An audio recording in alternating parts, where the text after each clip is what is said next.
सबको जय मसीह की। प्रभु यीशु मसीह के नाम में आप सभी लोग को फिर से एक बार स्वागत करते हैं। हम एक टॉपिक लेके आपके साथ खड़े हैं। इस टॉपिक का नाम है जागते रहो और प्रार्थना करते रहो। मित्रों, हम उस समय में आ चुके हैं जहां सारे अंधकार दुनिया के ऊपर मंडरा रहा है। अंधकार दुनिया के ऊपर मंडरा रहा है। शैतान अपना जाल बिछा रहा है। शैतान अपनी सारी शक्तियाँ हमको और आपको फंसाने में झोंक दिया है। और वो अंतिम समय आ गया है कि हम न्याय की तरफ बढ़ें। वो अंतिम समय आ गया है जब प्रभु यीशु मसीह हमारे लिए और आपके लिए फिर से इस धरोहर पर उतारा जाए। वो अंतिम समय आ गया है जब हमारा और आपका प्रभु यीशु मसीह न्याय करे और हम और आप स्वर्ग राज्य के वारिस हों। मेरे प्रिय मित्रों, हम इसी संबंध में, इसी विषय पर जागते रहो और प्रार्थना करते रहो पर बात करेंगे एक वचन से। और इससे पहले मैं वचन सुनाऊं, मैं आप लोग से विनम्र निवेदन करता हूं कि अपनी आंखों को बंद करें और 1 मिनट के लिए हम प्रार्थना करें ताकि इस वचन को जो हम पढ़ें परमेश्वर समझने की और सोचने की शक्ति दे। आइए अपनी आंखों को बंद कर लीजिए। सर्वशक्तिमान दयालु परमेश्वर, तू राजाओं का राजा, तू ईश्वरों का ईश्वर, तू प्रभुओं का प्रभु है। महान सामर्थी परमेश्वर, इस समय में प्रभु तू हमारे साथ खड़ा है। प्रभु जी, दुख के मुसीबत में, इस अंधकार में तू हमारे साथ खड़ा है प्रभु जी, इसलिए तुझे मैं कोटि कोटि धन्यवाद देता हूं। प्रभु मेरे महान सामर्थी परमेश्वर, इस वचन को जब हम अपने भाइयों के साथ बांटेंगे प्रभु जी, तो प्रभु जी शैतान चुराने ना पाए प्रभु जी, और उनके वचनों को प्रभु जी, तेरे वचनों को लोग लोग तक पहुंचने पाए प्रभु जी, और वो इस वचन को जानकर प्रभु जी, मानकर प्रभु जी अपना जीवन प्रभु जी परिवर्तन करने पाए प्रभु जी। मेरे महान सामर्थी परमेश्वर, इस वचनों के द्वारा तू मेरे प्रिय मित्रों, मेरे भाई, मेरे बहनों से तू बात कर प्रभु जी। यीशु तेरी महिमा परम्पार है। इस छोटी सी विनती उद्धार करता यीशु नासरी के नाम से मानते सुने ध्यान से ग्रहण कर, आमीन। हालेलुया। आइए हम उस वचन को पढ़ेंगे। हम निकालेंगे मत्ती रचित सुसमाचार 24 अध्याय का 36वां वचन पढ़ेंगे। मत्ती रचित सुसमाचार 24 अध्याय का 36वां वचन लिखा है, उस दिन और उस घड़ी के विषय में कोई नहीं जानता, न स्वर्ग के दूत और न पुत्र, परंतु केवल पिता जानता है। हालेलुया। मेरा यीशु मसीह भी नहीं जानता उस दिन के विषय में कि मुझे कब फिर इस धरती पर आना है। सिर्फ और सिर्फ पिता जानता है। मेरे प्रिय भाइयों बहनों, हम आपसे गुजारिश करेंगे कि वो समय आ चुका है, वो समय आ चुका है। आप मन फिराइए, मन फिराइए। स्वर्ग का राज्य निकट है। कब दुनिया खत्म हो जाएगी, परमेश्वर का दूसरा आगमन कब आ जाएगा, हम और आप नहीं जानते हैं।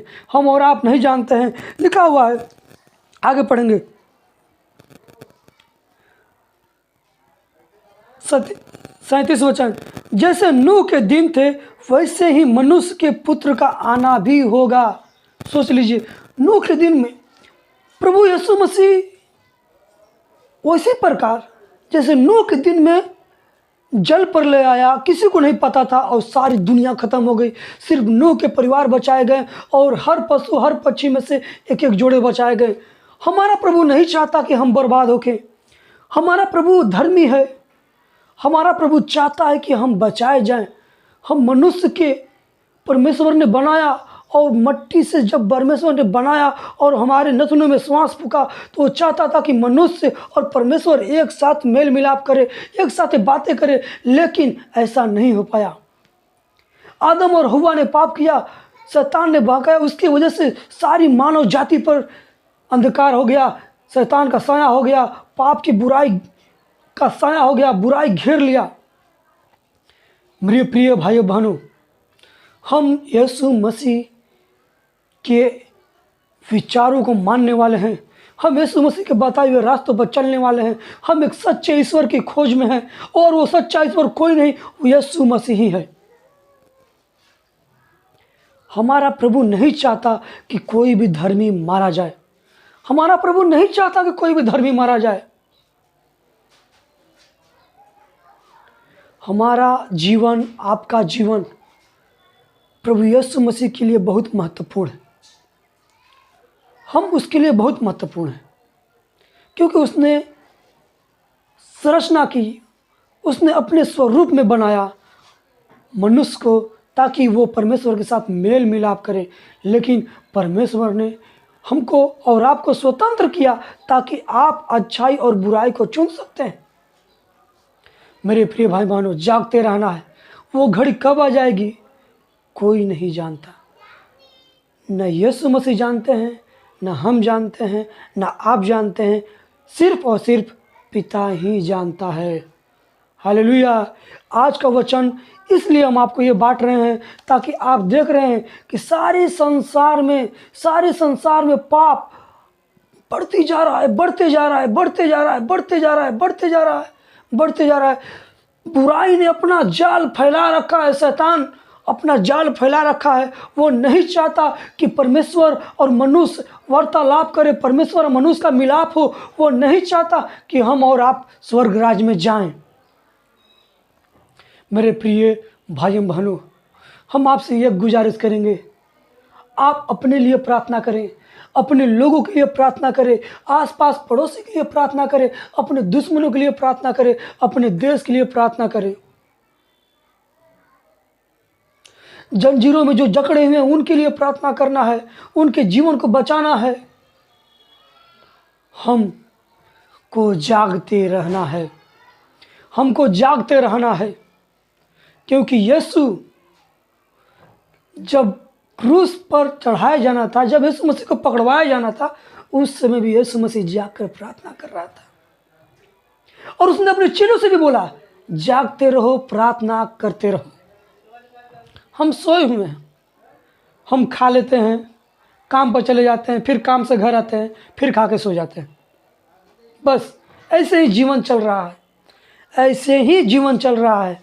मेरे प्रिय भाइयों बहनों, आपको समझना होगा कि हम उस अंतिम घड़ी में चल रहे हैं, हम उस अंतिम घड़ी में जी रहे हैं जहाँ कुछ भी हो सकता है। कभी भी यीशु मसीह का दूसरा आगमन हो सकता है। सारे मानव जाति पाप में लिप्त हैं, देश देश पर चढ़ाई कर रहा है, एक राज पर चढ़ाई कर रहा है, एक भाई भाई का कत्ल कर रहा है, एक माँ अपनी बेटी का कत्ल कर रही है, एक बेटा अपनी माँ का कत्ल कर रहा है। बुराई फैल चुकी है, जैसे नूह के समय में हुआ। मेरे प्रिय भाइयों बहनों, इतनी बुराइयां हो चुकी थी, इतनी बुराइयां हो चुकी थी।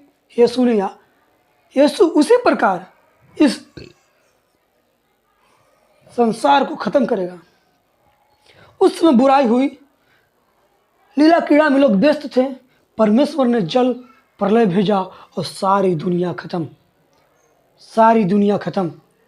उसी प्रकार एक अग्नि से यीशु मसीह इस पृथ्वी को ख़त्म करेंगे, लेकिन उसका आगमन खुद यीशु मसीह को नहीं पता है। इसलिए वो कहते हैं, जागते रहो और प्रार्थना करते रहो। और प्रार्थना सिर्फ अपने लिए नहीं करना है, अपने भाई के लिए करना है, अपने पड़ोसी के लिए करना है, अपने मित्र के लिए करना है, अपने बहन के लिए प्रार्थना करना है, अपने देश के लिए प्रार्थना करना है। और जो जंजीरों में जकड़े हैं उनके लिए प्रार्थना करते हैं, जो घायल हैं उनके लिए प्रार्थना करना है। इसी बात पर इसी वचन की जो बात आपसे हम कर रहे हैं, तो एक छोटा सा गीत याद आ गया, हम उसको आपको सुनाना चाहते हैं। जंजीरों में जकड़े हुओं को जंजीरों से मुक्त होना है, घायल किए हुए सबको कलवरी के पास जाना है, प्रभु से नजर मिलाना है। हे प्रभु, हे प्रभु। जंजीरों में लोग जकड़े हुए हैं। जंजीरों का मतलब पाप में लोग जकड़े हुए हैं। पाप हमें जकड़ लिया है। हमको और आपको इस जाल से निकलना है, इस जाल से निकलना है। शैतान ने बहुत बड़ा षड्यंत्र रचा है, बहुत बड़ा षड्यंत्र रचा है, जाल बिछा दिया है। हम और आप उसमें फंस चुके हैं। निकलने का एक ही उपाय है, निकलने का एक ही उपाय है, आप प्रार्थना करिए, आप वचन पढ़िए और परमेश्वर के समीप रहिए। हर वक्त आप जागते रहिए, प्रार्थना करते रहिए, ताकि आप नहीं जानते कि वो समय कब आएगा कि आप और हम सारे लोग ख़त्म हो जाएंगे। इसलिए मेरे मित्रों, हम इस वचन की आखिरी में मैं आपसे एक ही बात कहूँगा, जागते रहो, प्रार्थना करते रहो। जागते रहो, प्रार्थना करते रहो। फिर हम नेक्स्ट वचन के साथ, दूसरे वचन के साथ आपके साथ बात करेंगे दूसरे वीडियो में। तब तक के लिए इस वचन के लिए फिर से आइए, अपने आँखों को बंद करें और छोटी सी प्रार्थना करके हम इस वीडियो को समाप्त करते हैं।